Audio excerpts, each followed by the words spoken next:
Lors de ma première visite au CRAC, je me suis rendu compte que la hauteur de plafond, qui fiche une trouille énorme, correspondait à la hauteur du Colisée que j'avais déjà produit, je ne sais plus en fait vraiment.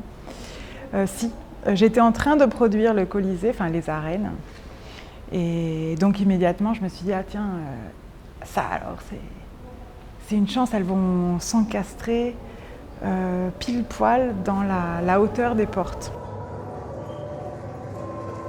Et je trouve même plus intéressante et plus belle la version ici que celle du Hamburger Bahnhof, qui était la première version.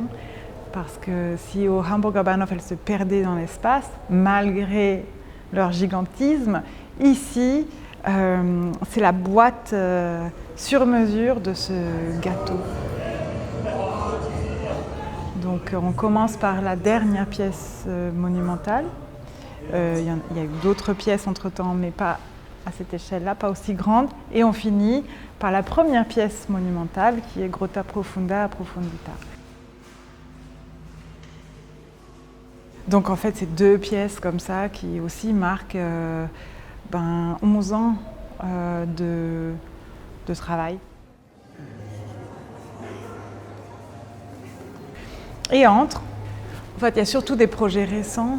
Il y avait vraiment la volonté de montrer le travail fait avec la coopérative, avec la Feel Good coopérative, qui est un travail qui a commencé en 2020 avec un groupe de travailleuses du sexe qui habitent à Rome, qui habitent et travaillent à Rome, où je vis moi-même en ce moment. Et c'est un travail sur la durée. Mais il y a aussi les peaux de dames, qui est aussi un travail sur la durée, puisque j'ai fait la première série en 2018, et puis il y a une camarade, à chaque année, il y a une nouvelle camarade peau de dame qui rejoint la troupe des peaux de dames.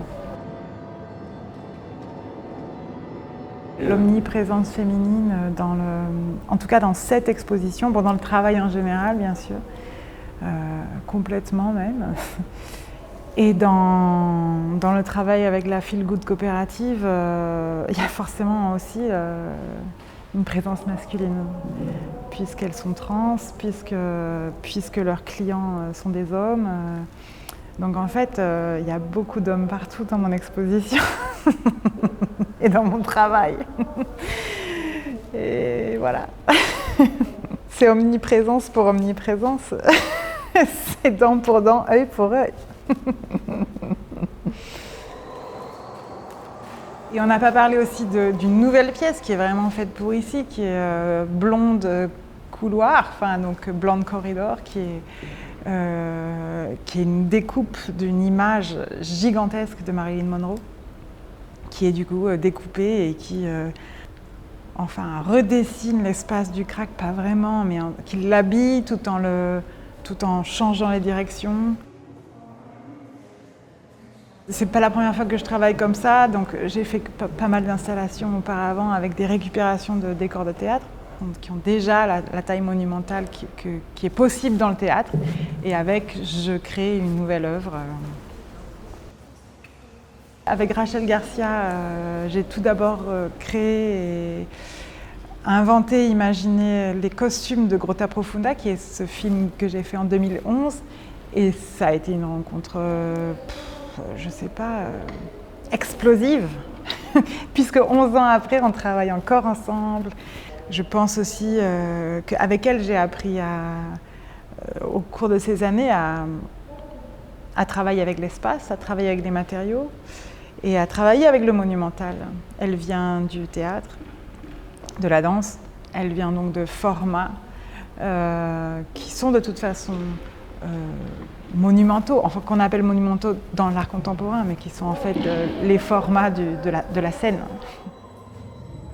En réévaluant avec elle ce format, qui ne serait pas forcément monumental, mais qui serait théâtral, avec elle, je pense que j'ai eu moins peur, ou en tout cas j'ai pu comme ça inventer et éclater les cadres du classique du musée ou de l'art contemporain. Enfin, en tout cas, j'aime pas travailler seule.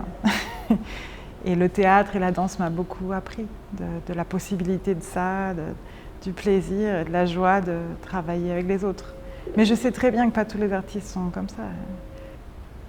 Par exemple, Fat to Ashes, je l'ai créée et produite en Allemagne avec un scénographe de théâtre et d'opéra aussi qui s'appelle Christian Beck. Les collaborateurs aussi au long cours, comme Rachel Garcia, comme aussi pas mal d'acteurs qui reviennent dans mes films.